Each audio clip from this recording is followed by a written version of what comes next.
नमस्कार दोस्तों, आपका स्वागत है आपके अपने YouTube चैनल गणेशाय वर्ल्ड में। दोस्तों, आज की वीडियो में हम मैकडूगल का सिद्धांत पढ़ने वाले हैं। दोस्तों, इससे पहले मैंने लगभग सभी सिद्धांतों को, सभी मनोवैज्ञानिकों के सिद्धांतों को कंप्लीट करा दिया है। तो यदि आपने नहीं देखा दोस्तों, तो आप चैनल की प्लेलिस्ट में जाकर आप देख सकते हैं दोस्तों, क्योंकि आपके एग्ज़ाम के लिए टीचर एलिजिबिलिटी टेस्ट में यदि आपको सीट पक्की करनी है दोस्तों, तो इन सिद्धांतों को तो आपको कंप्लीट करना ही पड़ेगा, क्योंकि इनसे लगभग सभी पेडालॉजी, चाहे मैथ्स पेडालॉजी हो, हिंदी पेडालॉजी हो, साइंस पेडालॉजी हो, किसी भी प्रकार की पेडालॉजी हो, पूरी पेडालॉजी आपकी 80% ये सिद्धांत कवर करते हैं। तो दोस्तों, ये वेरी इंपॉर्टेंट चीज़ है आपके लिए, तो इनको ज़रूर देखें, है ना। तो दोस्तों, आइए हम इनको स्टार्ट करते हैं और देखते हैं क्या है। तो दोस्तों, मैकडूगल सिद्धांत की अगर बात करें, मैकडूगल महोदय की बात करें, तो इन महोदय ने दोस्तों संवेग को महत्व दिया था। किसको? संवेग को इन्होंने ज़्यादा महत्व दिया था, और इनके अनुसार जो होता है, संवेग ही सब कुछ होता है। ठीक है, तो इन्होंने इसलिए अपना जो सिद्धांत था वो नाम रखा उनका संवेगात्मक विकास का सिद्धांत। क्या? संवेगात्मक विकास का सिद्धांत किसने दिया? मैकडूगल साहब ने दिया। अब दोस्तों, संवेग की बात करें तो संवेग को हम इंग्लिश में बोलते हैं इमोशन, जो दोस्तों लेटिन भाषा के एक शब्द इमोबियर से उत्पन्न हुआ है। क्या? लेटिन भाषा के शब्द इमोबियर से उत्पन्न हुआ है इमोशन। ठीक है, तो आपका एग्जाम में क्वेश्चन इसी टाइप से बन जाता है दोस्तों। इमोशन, इमोबियर ऐसा पूछता है कि इमोबियर किस भाषा का शब्द है, तो आपका आंसर देना पड़ेगा लेटिन, है ना। तो इमोबियर किस भाषा का शब्द है? लेटिन भाषा का शब्द है। ठीक है, अब दोस्तों आपको बता दूं कि ये जो संवेग है वो क्या चीज़ है। तो दोस्तों, हमने देखा है कि हमारे शरीर में कभी उथल पुथल हलचल होती रहती है ना। कभी हमें गुस्सा आता है, कभी हमें प्रेम आता है, ये सब चीज़ें, है ना। तो दोस्तों, जो हमारे शरीर में उथल पुथल और जो हलचल की जो हरकत होती है, उसे ही हम क्या बोलते हैं? संवेग बोलते हैं। ठीक है, तो हमारे शरीर में उथल पुथल या जो हलचल होती है वही हमारे संवेग हैं। और जैसे उथल पुथल और हलचल कब होती है? जब हमें प्रेम होता है या क्रोध होता है या कोई का भय होता है, तो हमें ये उथल पुथल होती है। तो दोस्तों, प्रेम, क्रोध, भय, ये क्या है? संवेग हैं। तो ध्यान रखना दोस्तों, हमारे शरीर में उथल पुथल हलचल क्या है? संवेग है। और संवेग इमोबियर के, लेटिन भाषा के इमोबियर शब्द से उत्पन्न है।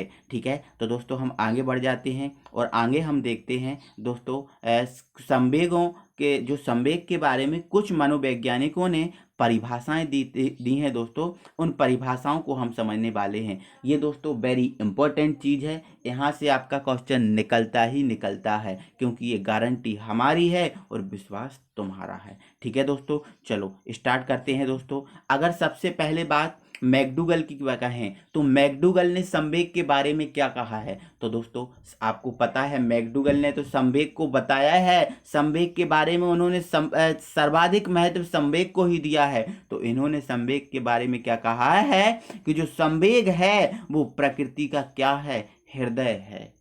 उन्होंने ये बोल दिया, पूरी जो प्रकृति है उस पूरी प्रकृति का हृदय है क्या? संवेग। ठीक है, तो इनकी ये सबसे मोस्ट परिभाषा है दोस्तों, ये एग्जाम में कई बार आ चुकी है। ठीक है, तो संवेग प्रकृति का क्या है?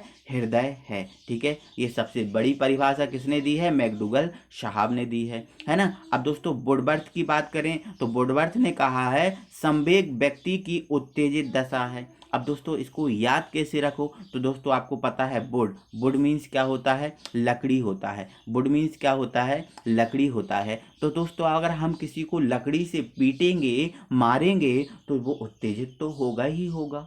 समझ में आपको आ रहा है? उत्तेजित होगा ही होगा। ठीक है, तो वुडवर्थ की जो वुड है, और वुड से क्या? लकड़ी, और जब लकड़ी से मारेंगे तो कोई व्यक्ति उत्तेजित हो जाएगा। ठीक है, तो जो वुडवर्थ है उन्होंने क्या कहा? संवेग व्यक्ति की क्या है? उत्तेजित दशा है। ठीक है, अब दोस्तों जरसील्ड की बात करें, जरसील्ड, तो जरसील्ड ने क्या कहा? किसी प्रकार के आवेश के कारण किसी प्रकार के आवेश के कारण, यहाँ पर धड़क नहीं दोस्तों, भड़क है, ठीक है, किसी आवेश के किसी भी प्रकार के आवेश के कारण भड़क उठने तथा उत्तेजित उठने की जो अवस्था होती है उसे ही संवेग कहते हैं। क्या बोलते हैं? भड़क उठने और उत्तेजित होने की जो अवस्था होती है उसे ही हम क्या बोले हैं? संवेग बोलते हैं। तो दोस्तों आप जर शील्ड से याद क्या रखोगे? जरा सी शील्ड। अब जरा सी शील्ड मतलब छोटी सी शील्ड। दोस्तों आपने कोई अच्छा काम किया है, आप हमेशा अच्छा काम करते हो, आपने अच्छा सा काम किया है और अच्छे काम के बदले आपको कोई छोटी सी शील्ड, छोटी सी प्राइज दे दे, तो आप भाई अशांत, उत्तेजित, भड़क उठोगे ना? उस पर नहीं उठोगे, उस पर भड़क नहीं उठोगे, भड़क उठोगे, है ना? उसको आप तमाचा भी मार सकते हो, ये सब चीजें, ठीक है? तो ध्यान रखना, अगर कोई आपको जरा सी शील्ड देगा तो आप उस पर भड़क उठोगे, उससे उत्तेजित हो जाओगे। ऐसे आप इसको याद रख सकते हो। अब दोस्तों आगे बात करें गेट्स। क्या वह अगली है हमारी परिभाषा, गेट्स की परिभाषा है, ठीक है? तो गेट्स महोदय ने क्या कहा? गेट्स महोदय ने कहा संवेग वे घटनाएं हैं जिसमें मनुष्य अशांत व उत्तेजित हो जाता है।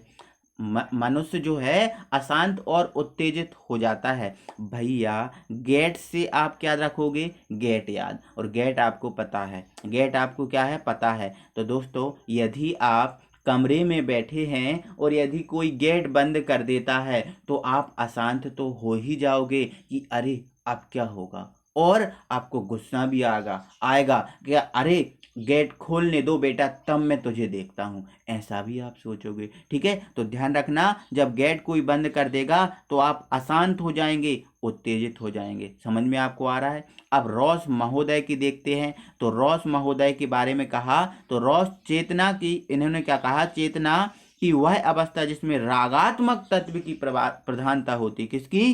राग की, स्वर की, भावना या तत्व की प्रधानता होती, उसे हम क्या बोलते हैं? संवेग बोलते हैं, ठीक है? चेतना की वह अवस्था जिसमें रागात्मक तत्व की प्रधानता होती है।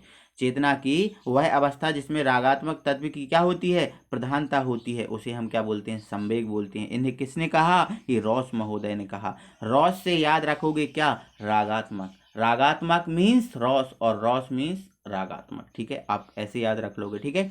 तो ये सबसे बड़ी परिभाषा मैकडूगल साहब ने दी, है ना? संवेग व्यक्ति की उत्तेजितता है, ये वुडवर्थ साहब ने दी। जरासी शील्ड देगा कोई तो आप भड़क उठोगे, उत्तेजित उठोगे, है ना? गेट्स, जब कोई कमरे में आपको गेट लगा के बंद कर देगा तो आप अशांत हो जाओगे, उत्तेजित हो जाओगे, ठीक है? और रॉस से रागात्मक महोदय। अब दोस्तों एक इम्पोर्टेंट चीज, एक इम्पोर्टेंट क्वेश्चन यहाँ से बनता है। रॉस ने संवेग 3 प्रकार के बताए हैं। जो रॉस महोदय हैं उन्होंने संवेग कितने प्रकार के बताए हैं, ये क्वेश्चन से आ जाता है एग्जाम में, ठीक है? तो रॉस महोदय ने संवेग दोस्तों 3 प्रकार के बताए हैं, है ना? तीसरा हमारा कौन कौन सा है? भय, प्रेम, क्रोध। भय, प्रेम, क्रोध, ये 3 प्रकार के संवेग दिए हैं रॉस महोदय ने, ठीक है? तो ध्यान रखना, भय, प्रेम, क्रोध, ठीक है दोस्तों? ये इंपॉर्टेंट क्वेश्चन है। अब दोस्तों हम आगे बढ़ जाते हैं और आगे दोस्तों हम ये देखते हैं मूल प्रवृत्तियों के बारे में। दोस्तों जो हमारे मैकडूगल महोदय हैं, इन मैकडूगल महोदय ने 14 मूल प्रवृत्तियों को दिया है। 14 मूल प्रवृत्तियों को माना है किसने? मैकडूगल महोदय ने। अब दोस्तों एक बात और, जो गिलफोर्ड महोदय हैं, क्या जो गिलफोर्ड महोदय हैं, इन गिलफोर्ड महोदय ने भी 14 मूल प्रवृत्तियों को स्वीकार किया है। तो आपका एग्जाम में क्वेश्चन आ सकता है कि गिलफोर्ड महोदय ने कितनी मूल प्रवृत्तियों को स्वीकार किया है, तो आपका आंसर क्या रहेगा? 14। मैकडूगल ने 14 और रॉस महोदय ने कितनी संवेग बताए हैं, तो आप आंसर रहेगा आपका 3, भय, क्रोध और प्रेम, ठीक है? चलो आगे बढ़ जाते हैं दोस्तों। तो दोस्तों आपको एक बात बता दे रहा हूं, यहाँ पर ये है मूल प्रवृत्तियां। ये क्या है? मूल प्रवृत्ति है, ठीक है? और दोस्तों ये दूसरा कॉलम आपको दिख रहा है, इसमें मैंने रखा है संवेग को, ठीक है? तो संवेग को, अब दोस्तों यहाँ से क्वेश्चन निकलता है और कैसे क्वेश्चन निकलता है उस चीज को आपको समझना बहुत जरूरी है। अब वो दोस्तों क्या है ना, उसको आप समझ लो। ध्यान रखना है दोस्तों, ये मूल प्रवृत्ति है और ये क्या है? आपका संवेग है। अब कैसे क्वेश्चन निकलता है उस चीज को बता रहा हूँ। तो दोस्तों आपका ऐसा क्वेश्चन निकल जाता है कि जो आश्चर्य है वो आश्चर्य किस मूल प्रवृत्ति से संबंधित है। आपको पता होगा तब तो ना बता दोगे, आपको जब पता नहीं होगा तो कैसे बता दोगे। तो जो आश्चर्य है वो किससे संबंधित है, जिज्ञासा से संबंधित है। आपको कभी पूछ लेता है अकेला, जो अकेलापन संवेग है वो किससे संबंधित है, तो आपका आंसर किससे रहेगा, सामूहिकता। तो दोस्तों एक एक करके मैं बहुत अच्छे से समझाने वाला हूँ, बस उसको आप ध्यान से समझते रहिएगा, ठीक है। चलो स्टार्ट करते हैं। तो दोस्तों संवेग क्या है, आश्चर्य। संवेग आश्चर्य किससे संबंधित है, तो आपको याद कैसे रखना है दोस्तों, आप हमें ये बताओ आश्चर्य कब होगा। आश्चर्य कब होगा, यदि मान के चलो आप सरप्राइज्ड रह जाते हो, आप आश्चर्यचकित रह जाते हो, तो आप क्यों आश्चर्यचकित हुए, क्यों आप सरप्राइज्ड हुए, इस चीज का आप पता नहीं लगाओगे, इसको पता लगाने की जिज्ञासा नहीं होगी आपको, बिल्कुल होगी। तो दोस्तों आपको जब आश्चर्य होगा तो आप उस चीज का पता लगाओगे कि कैसे आश्चर्य हुआ, तो इसको हम क्या बोलते हैं, और पता लगाने को उसकी जिज्ञासा होगी, किसी चीज को पता लगाने की क्या होगी, जिज्ञासा होगी। तो आश्चर्य किससे संबंधित है, जिज्ञासा से संबंधित है। अब दोस्तों डर या भय की बात करें, दोस्तों आप ये बताओ आपको डर लगता है, यदि आप डरते हो, भय लग रहा है, तो आप उस स्थिति में क्या चाहोगे कि यार हमें कहीं ना कहीं अब पलायन कर देना चाहिए। जैसे मान के चलो आप घर पे रहते हो, है ना, आपका घर मान के चलो आपका जो शहर है उससे दूर बना हुआ है ना, आपका घर है शहर से दूर बना हुआ है, आप अकेले रहते हो, तो आपको वहां पर डर लगता है, भय लगता है, तो आप क्या सोचोगे, अरे यार मैं तो शहर में ही जाऊंगा, मैं तो यहाँ से पलायन कर जाऊंगा क्योंकि मुझे यहाँ पर डर लगता है, ठीक है। तो डर और भय कहीं ना कहीं किससे संबंधित है, पलायन से संबंधित है, ठीक है। जब डर और भय लगेगा तो आप पलायन कर जाओगे, ठीक है। अब दोस्तों अकेलापन की बात करें, तो दोस्तों जो अकेलापन होगा, अकेलापन आपको महसूस हो रहा है, तो कहीं ना कहीं आप ये सोचोगे दोस्तों कि यार मैं किसी समूह में क्यों ना रहने लगूं, मुझे बहुत अकेलापन लग रहा है, बहुत अकेलापन महसूस कर रहा हूं, तो आप क्या करोगे, किसी समूह को ज्वाइन करोगे। समझ में आपको आ रहा है, ठीक है। अब दोस्तों यदि क्रोध होगा तो क्रोध के लिए आपका क्या रहेगा, युयुत्सा मूल प्रवृत्ति होगी। तो क्रोध नामक संवेग किस मूल प्रवृत्ति से संबंधित है, युयुत्सा, ठीक है। अब दोस्तों श्रेष्ठता की भावना, अब दोस्तों आप श्रेष्ठता की भावना, आप जैसे मान के चलो दोस्तों आप श्रेष्ठ, आप बहुत अच्छा फील कर रहे हो, श्रेष्ठता अपने अंदर फील कर रहे हो, तो कहीं ना कहीं दोस्तों वो आत्मगौरव से संबंधित है। श्रेष्ठता कब आएगी, जब आपके अंदर आत्मगौरव होगा। तो श्रेष्ठता किससे संबंधित है दोस्तों, आत्मगौरव से संबंधित है। अब स्वामित्व की भावना, स्वामित्व की भावना, यहाँ पर भावना भी है दोस्तों, भावना, ठीक है। दोस्तों आप स्वामित्व में, आप जमींदार, आप लंबरदार की भावना कब प्रदर्शित करोगे, जब आपके पास बहुत सारा धन इकट्ठा होगा, आपके पास प्रॉपर्टी बहुत ज़्यादा होगी, आपके जो है उसमें संचय की प्रवृत्ति आपके लिए ज़्यादा होगी, है ना। तो दोस्तों आप स्वामित्व की भावना, एक स्वामी की भावना कब प्रदर्शित करोगे, जब आपके पास खूब धन का आय होगी, संचय की प्रवृत्ति ज़्यादा होगी, ठीक है। दोस्तों ध्यान रखना, आपकी पॉकेट मनी ज़्यादा होगी तो आप स्वामित्व की भावना को प्रदर्शित करोगे। इन चीज़ों को एक दूसरे से रिलेट करके दोस्तों याद करो, आपको आसानी से याद हो जाएंगी। अब दोस्तों हम आगे बढ़ जाते हैं, और आगे दोस्तों आत्महीनता। आत्महीनता कब होगी दोस्तों, आत्महीनता जब होगी जब आप बहुत बुरा फील करोगे, बिल्कुल आप दीनता का भाव रखोगे, आप निराश ही हमेशा रहोगे, है ना। निराश मतलब क्या होता है, एक दीनता होगा, ठीक है। तो आत्महीनता कब होगी, जब हमें दीनता होगी। तो आत्महीनता, दीनता, ठीक है। अब भावना, आत्महीनता की भावना हो गया। अब दोस्तों एक चीज यहाँ थोड़ा सा मिस्टेक हो गया है ना, थोड़ा सा मिस्टेक हो गया है। अब दोस्तों ये थोड़ा सा ऊपर नीचे है, ठीक है। अब दोस्तों घृणा, है ना, तो घृणा जब भी होगी दोस्तों, आप घृणा जब भी होगी आपको, तो आपको ऐसा होगा कि आपका जो आसपास में कोई बैठा हुआ है, आसपास में कोई खड़ा हुआ है, तो ये सोचोगे कि यार अब तो ये दूर भाग जाए, मुझे बहुत इससे घृणा होगी। तो दोस्तों जब भी आपको घृणा होती है तो आपको क्या होगा, प्रतिकर्षण होगा, क्या होगा, प्रतिकर्षण, है ना। तो घृणा किस मूल प्रतिपत्ति से संबंधित है, प्रतिकर्षण से संबंधित है। अब दोस्तों जब भी आप कष्ट होगा, जब भी आप कष्ट होगा, यहाँ पर दोस्तों ये घृणा है, क्या है, घृणा। ठीक है। अब दोस्तों जब भी आपको कष्ट होगा तो आप ये चाहते हो किसी की शरण मिल जाए यार दोस्तों, क्योंकि कहा है कि जो मरीज होता है उसका सबसे बड़ा जो भगवान होते हैं, जो मरीज होता है उसका भगवान कौन होता है, डॉक्टर होता है।